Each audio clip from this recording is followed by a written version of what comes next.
સ્થાનિક સ્વરાજની ચૂંટણી ચાલી રહી છે ત્યારે વાત કરવામાં આવે જામનગર મહાનગરપાલિકાની તો 16 વોર્ડ માટેની 64 બેઠકો માટે જે ચૂંટણી થઈ રહી છે તેને લઈને હાલ રાજકીય ગરમાવો જોવા મળી રહ્યો છે। ફોર્મ ભરવાના અંતિમ દિવસે તમામ પક્ષના ઉમેદવારોએ અને અપક્ષ ઉમેદવારોએ પોતાના નામાંકન પત્ર આજે ભરી દીધા છે 3 વાગ્યા સુધીમાં। વાત કરવામાં આવે ભાજપની તો ભાજપે છેલ્લી ઘડીએ એક સાથે 64 ઉમેદવારની યાદી જાહેર કરતા ક્યાંક સંતોષ જોવા મળ્યો છે, તો કેટલાક ઉમેદવારોએ પોતે જાણે વિજયી બની થઈ ચૂક્યા હોય તે રીતે પોતાનો જીતનો વિશ્વાસ વ્યક્ત કર્યો છે, તો કેટલી જગ્યાએ ફટાકડા ફોડીને પણ પોતે એ વિસ્તારના કોર્પોરેટર હોય તે રીતે જ ખુશી વ્યક્ત કરી છે। તો કેટલીક જગ્યાએ આ વખતે ભાજપને ક્યાંક ને ક્યાંક આમ આદમી પાર્ટી તો કોંગ્રેસ સામે પણ ચૂંટણીનો જંગ ખેલવો પડશે। વાત કરવામાં આવે અન્ય પક્ષની તો કોંગ્રેસે આ વખતે માત્ર 18 જ ઉમેદવારો જાહેર કર્યા છે, જ્યારે 46 જેટલા ઉમેદવારોને સીધા ટેલિફોનિક જાણ કરીને મેન્ડેટ આપીને પોતાના 64 ઉમેદવારોને હાલ ઉમેદવારી પત્ર ભરાવ્યા છે। આ સાથે આમ આદમી પાર્ટી પણ પોતે ક્યાંક ને ક્યાંક જે કોઈ અસંતોષ થયો હોય કોઈ પક્ષમાંથી તેમને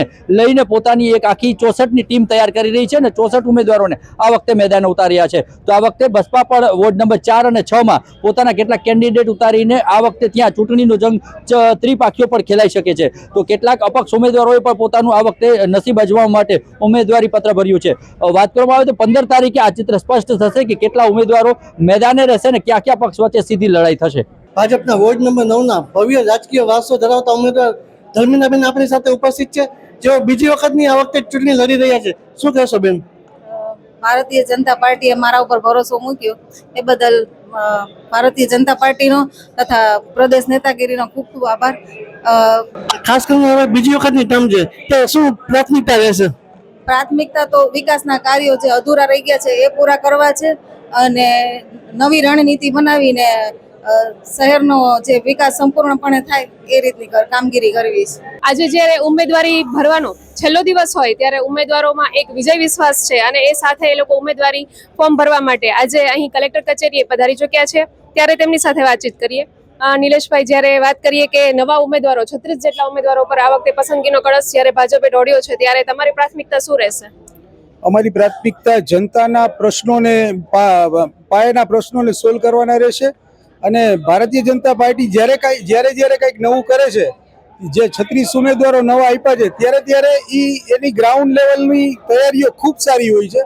જ્યારે બીજા લોકોને ફોર્મ ભરવાના, સેન્સ આપવાના કે ઠેકેદારોના પણ સાસા હોય છે, ત્યારે ભાજપે 1 મહિનાથી અગાઉ અને આખી રાત અને ભાજપના કાર્યકરોમાં એવો જોશ અને જુનૂન હોય છે કે આખી રાત જાગીને એના ફોર્મ ભરી અને આજ બધાના ફોર્મ આવી અને સબમિટ થવા આવશે એવી ભારતીય જનતા પાર્ટીની પૂર્વ તૈયારી હોય છે। અને એવી જ રીતે ભારતીય જનતા પાર્ટીના કાર્યકરો કે જે ગ્રાઉન્ડ લેવલે પણ એવું કામ કરે છે કે જ્યારે એના વિસ્તારોમાં ગલીએ અને વિસ્તારો ફરીને પ્રજાના પ્રશ્નોનું સોલ્યુશન અને નિરાકરણ લઈ આવે છે। આ અમારી પાર્ટીની મુખ્ય ખૂબીઓ છે। ભારત માતા કી જય! ભારત માતા કી જય! જ્યારે એક વાત કરીએ અનુભવી કાર્યકર્તાની, ત્યારે આપણી સાથે આશાબેન પણ જોડાયા છો, તો તેમની સાથે વાતચીત કરીએ। આશાબેન, તમે આ વખતે રિપીટ છો, તો તમારી પ્રાથમિકતા આ વખતે શું રહેશે અને શું કહેશો પાર્ટીને?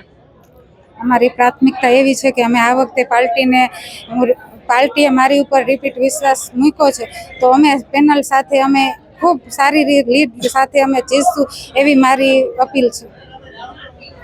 તો જે રીતે આપણે જોયું છે કે 64 ઉમેદવારોની યાદી ભાજપ દ્વારા ગઈકાલે રાત્રે છેલ્લી ઘડીએ બહાર પાડવામાં આવી છે, જેમાંથી આજે તમામ ઉમેદવારો જ્યારે ઉમેદવારી ફોર્મ ભરવા માટે પહોંચી ચૂક્યા છે, ત્યારે આ વખતે જે આંકડો છે એ ક્યાં પહોંચે છે તે જોવાનું રહ્યું।